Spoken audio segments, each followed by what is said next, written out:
Hey you, and welcome to this video where I will help you out how to buy and sell on Pepperstone. So right now we are here on the chart and I'm using a demo account. But what we're gonna do right now is we click here on crypto, public list, and then from here you can decide from where you want to buy something. I want to buy some crypto, so I click now here on crypto. Then we want to buy some Cardano versus US dollar, so we click on that and now we have the chart standing right here. Then what we're gonna do is click here on buy and then this order will appear.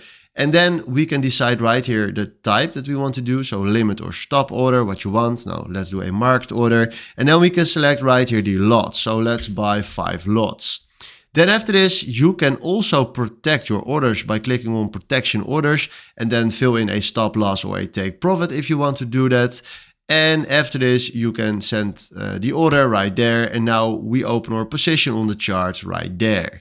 So this is how you can buy. And if you want to sell, it's exactly the same. Just click here on sell. You can also switch right here between those two. Then click here on sell, select here the order type, select here the lots. You can also create here a stop loss or take profit and then click here on send order. And now we just created our position for a short. So this is how you can buy and sell on Pepperstone. Hopefully this was the video where I was looking for. Thanks for watching and have a wonderful day. Ciao.